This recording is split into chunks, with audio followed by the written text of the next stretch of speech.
2 long years we have waited. It is here. It's going to talk about it. And don't worry, no story spoilers in video number 1. Have no worries on that. This is our first impressions.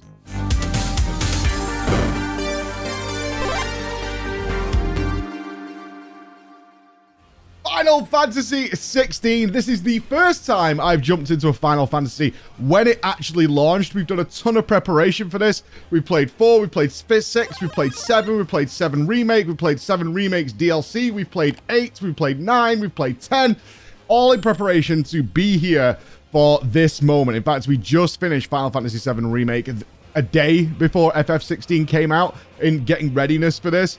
I was so damn excited, and not only that, but Squeenix sent us the game early so we could jump into it. But as all honesty, we are not sponsored to play this. They just sent it us early so we could jump into it during when the embargo lifted for all the reviews, which were all touting FF16 as potentially being just easily the game of the year.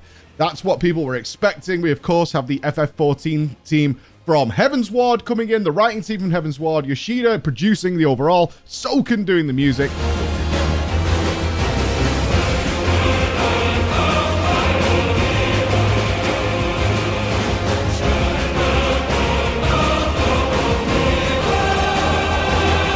All those things that we love from FF14 were all present here, and very, very, very noticeable. Absolutely noticeable, especially Soken's contribution to the music. Like, extraordinary.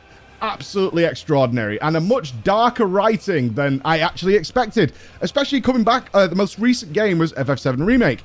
And looking at it and playing it, yes, it's FF, but it's also really goofy in places. Especially the stuff that they added to the story that was not present in the OG FF7. Oh my god, that makeup! And that dress! Nailed it, I know, thank you. Moving on. King shit! King shit! Very, very silly, very, very goofy, very tongue-in-cheek, which is what I expect from the FF series. FF16 is kind of more like The Dark Knight, like Chris Nolan coming in. Very serious, very dark. There is touches of goofiness, at least we're talking about being like 10 hours in, but it's a much more serious story. So, again, spoiler-free. Let's talk about how the setup of this world is. It's very rich. An extremely rich story. They kind of pointed out in interviews that they watched Game of Thrones to have that richness and that depth to all the characters. And there is a lot of characters. So what they did was a lot of world building beforehand. The website contained tons of information about the world you're going to be in. And then when you're thrown into the game, assuming you haven't checked the websites and things, which obviously they're not going to do, they very quickly start introducing you to a hell of a lot of characters that they're going to be relevant to you for a very long time. Now, I will say the main character, for the first time, I'm new to the FF franchise. I was not a child of Sony, so I've gone back over the last 12 months and been playing through the single-player FFs. Very often, really dislike the protagonist for various reasons we'll get into when we do our FF individual game breakdowns. That was not the case here. I actually really liked Clive.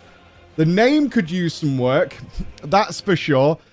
Clive! Clive? Little Clive! Clive? Oh, we're not playing someone called Clive. Are we playing someone called Clive? We go from Cloud Well, to if you're not Clive. cut out to be a shield, there's always work for you in the stables. I very, very much do like Clive. Our hero of the story. Clive is a good person.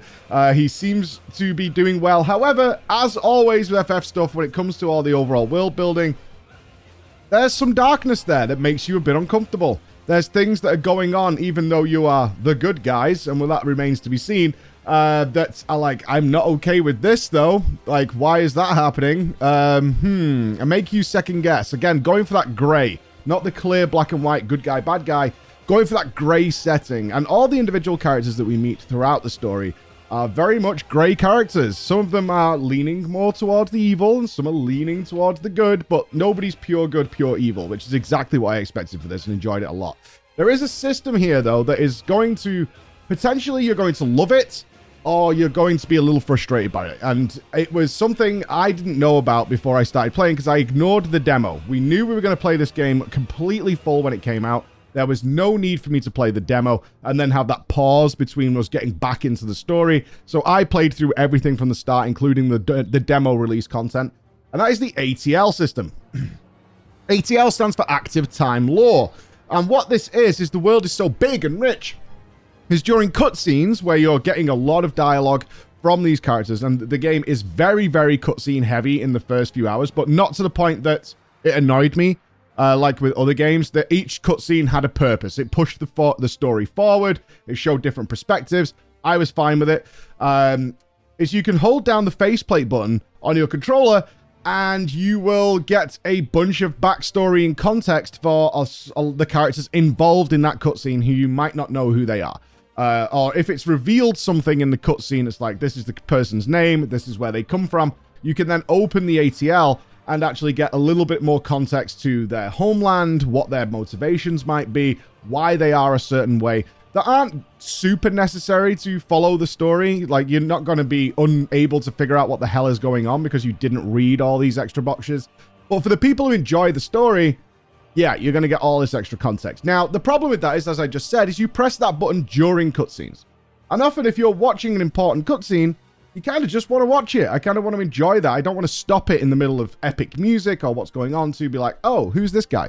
And figure it out. And that's how I feel about it. I don't want to stop cutscenes to go into a menu system to start reading about characters. I want to enjoy the cutscene, and then I want to check that stuff later. The only issue with that is sometimes you'll get a cutscene involving characters that aren't directly relating to you right now. It's something that's happening elsewhere in the world. And when the game cuts back to being where you are, then your ATL won't involve those characters because you're outside of that cutscene. Now, don't worry about that, because this was something that very much bothered a lot of the demo players. They were like, you need to press it now. You've got to press it now. It was very frustrating for me as a streamer to see people who are like, you have to press it now or it's not going to work. You're going to miss out on all this lore. You're going to miss out on all this context. Like, you're missing it. You're missing it. You know, people getting really upset by it. Don't worry. Ta-da! They have thought of that. They knew about it. And later on in the story, you will get to meet somebody who has all the ATLs you've unlocked. So when you're appropriately out of cutscene, you're doing general gameplay, you're doing some world exploring, those kind of things, you can happily go, okay, let's sit down and catch up with all the characters that we just saw in the cutscenes. And you can also fast travel back to there at any point you want. Doesn't matter, so that you can then go and figure all this stuff out. So have no fear if you're like one of those FOMO type players who's like, oh my god, I need to get the context of this. I've got to keep interrupting these important cutscenes. You absolutely do not need to do that. You will be able to go and check everything you've unlocked for every single character whenever the hell you feel like, just a little bit further after the demo gameplay. So don't feel like you need to keep interrupting these massive epic cutscenes, which I've got to say, some of the scale of these cutscenes and some of the scale of the gameplay, if you've watched the trailer, you'll know that like things that look like cutscenes are actually gameplay. So let's move on to the gameplay then, so we can include that kind of stuff. Obviously, Devil May Cry combat developer is working on this game.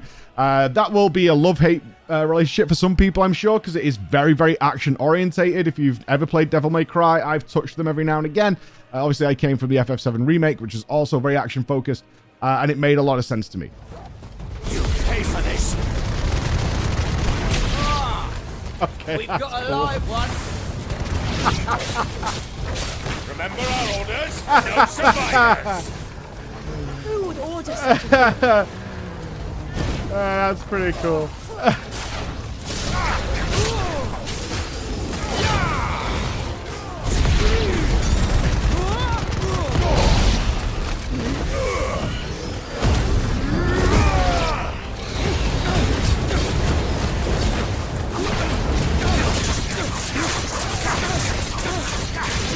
So, but it's driven by like massive combos, and you don't need to do those. I think that's an important message. Not only do you not need to do those, they've included several items into the game that flat out make it so you don't have to care about the combat system at all. It will automatically do it for you if you want that. I want to be clear on this. Don't listen to the internet judgment on that kind of stuff.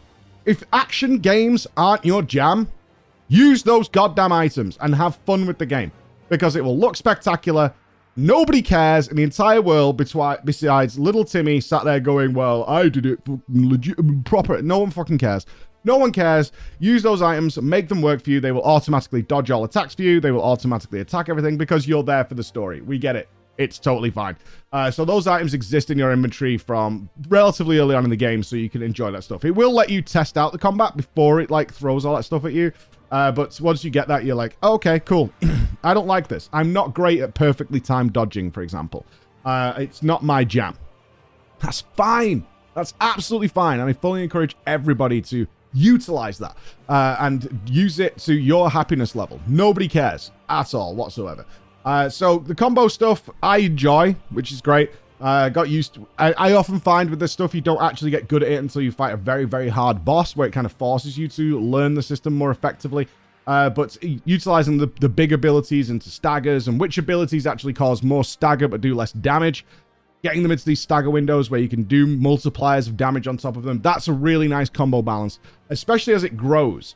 So it starts you very basic, and then about 6 hours in, it's going to start expanding that repertoire, and you get a lot of trees to spend points in. You earn points throughout the game to constantly upgrade your character and abilities you like. It has an auto fill out for what the game recommends you use, or you can be more like me, which is be very more selective. It's like, I prefer these abilities, so I'm going to focus into them, and they're probably a lot more expensive than buying a general loadout.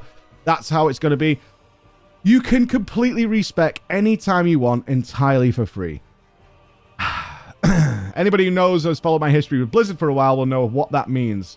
Meaningful choice is here, because they have a ton of abilities, and you could just respec them if you want. If there's a build that's just flat out better for fighting bosses, you could do that.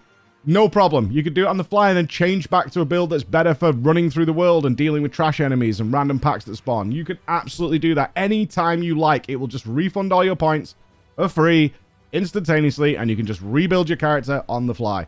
Thank you. Let us play and have fun with your system. There should not be abilities that just go untouched because I might like it, I might not. It might be crap. I don't know. There is a training arena later in the game, so you can mess around with these abilities and get used to them, especially if they're timed abilities. I do want to point something out. The parry system really confused me at first.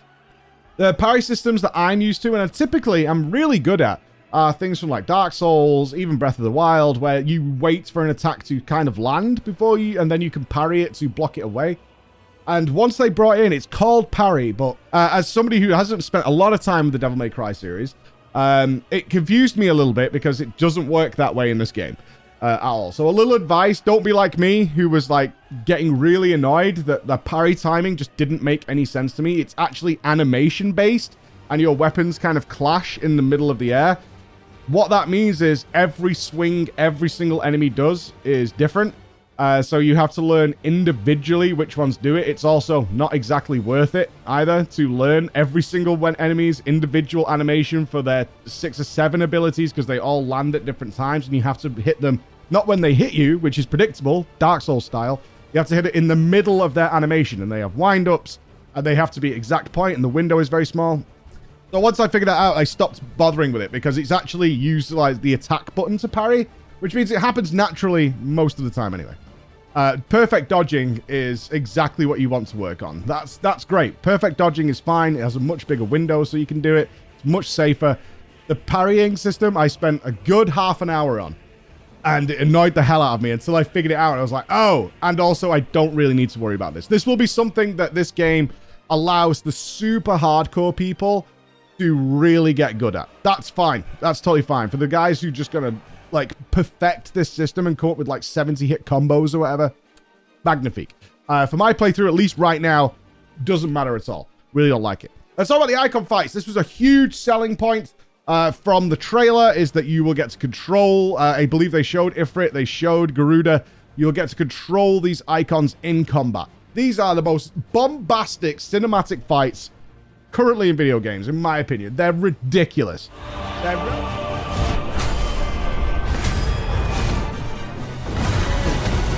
Do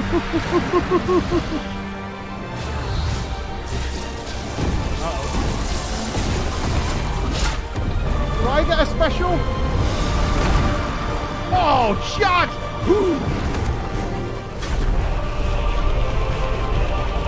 Nice rock, Garuda.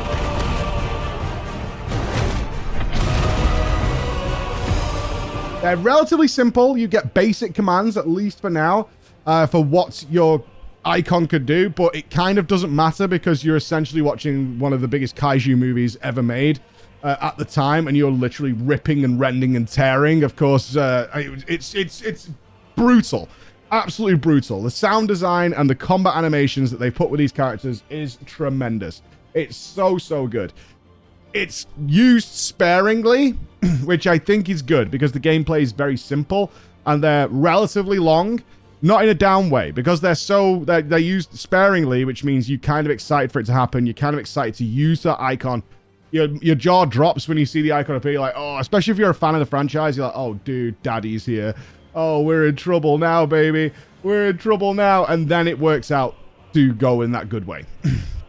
The crafting system. Do you want to talk about my first impressions of the crafting system? Right now, it feels very tacked on. I've utilized it a lot because, frankly, just way better armor and weapons come from there. And seemingly cheaper than you can buy them for. Because the way they've done it is your vendors, after you do a certain amount of main story, the vendors just upgrade to relevant gear for where you are in the story. And the crafting system...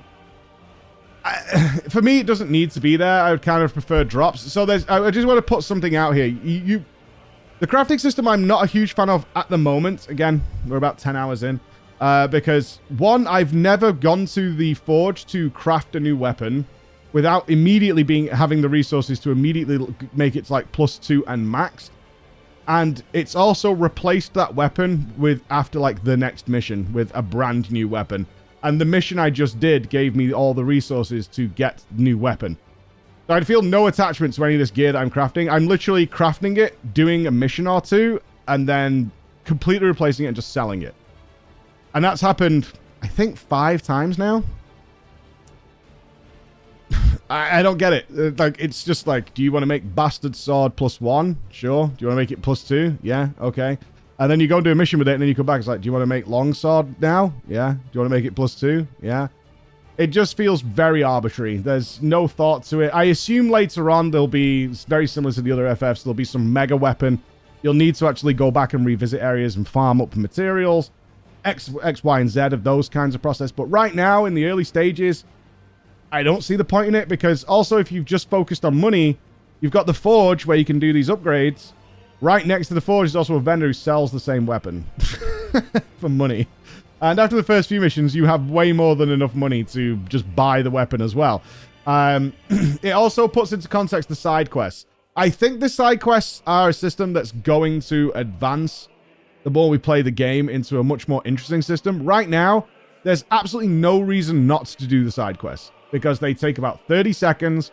They give you a bunch of crafting materials typically, and that means you can just get the absolute best gear in the game and be always tippy top. And like I said, they're super, super fast. However, they're generally done like really close to where you are. Only the last mission that I had after the 10 or so hours of play actually got me to go to another part of the world to do something. And even while I was there, it was fetch questy. To be honest with you, it was very fetch questy. I just had to go and get some dirt. And then come back and walk back. Walk to the place, pick up the dirt, walk back. I really hope this system grows. The side questing in FF7 Remake was much more fun with doing the games, you know, going and playing Fort Condor, doing stuff like that, going and hunting down Tombreys. That kind of stuff I was really hoping for, because so far, I think it's fair to say, besides the fact that, I have seen a certain creature that is a little whimsical from the Final Fantasy franchise, there is no lightheartedness at all in this game so far. There's not like, what I've gotten used to in the FF series is like, the world is about to end, it's crushing into the ground. But also, have you considered coming and playing Triple Triad? Because maybe you want to do that too, right? And maybe you want to go and do that, or maybe there's a guy who is in love with his motorcycle who wants to tell you all about it because he's the king of the road. That kind of, you know, that stupid stuff that kind of just occurs simultaneously. I actually think that'll happen as the story advances. We're about to get into our second session as of recording this, and I really hope it gets there. But the side quests so far are absolutely worth doing. They give more of the good world building, and you get to meet a lot of characters and feel what life is like in the world. And they give you all these crafting resources, so you constantly have the best weapons. But yeah, the crafting system, the side quests, it's not there yet. I hope it gets there. If anything, I would say this is the most disappointing aspect so far.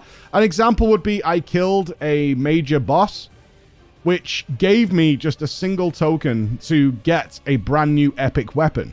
I replaced it within 20 minutes because the vendor also upgraded after the next mission and gave me like a +2 sword that was better than the one I had. Than the epic one that I had earned for defeating this killer boss. It's like, okay, Why did you do that? That was kind of lame. Surely the epic weapon I get from this boss I should probably use for quite some time, but no. Immediately replaced with something else. And I've kind of found myself after a couple of missions going and checking the forge because you get significant power upgrades for doing it. And it takes like 20 seconds, 30 seconds to go and check this thing before you move on to your next mission. So, final conclusion then so far. Overall, everything is getting better. That's where my conclusion is right now, is everything is getting better. I've now done most of the character development or initial introductions, so now the characters are just growing. I've got through that, which was done well in the first place, and now it's just like more and more and more. That's really cool. The bosses, the gameplay has been absolutely spectacular, and as I've grown my character and gained more abilities, gained more flexibility, and also practiced more to get better, that's growing in a great way. Now, my ability point choosing is going better. Everything about it started really well and is just getting better. So I don't really have many complaints now other than a little bit of a weakness in the crafting system and the side quest system. And also the overuse of British voices, which as a Brit makes it painful. All right. Thank you so much for listening, guys. I'll check back in with you probably tomorrow after another 10, 12 hours of how we're playing. Bye-bye.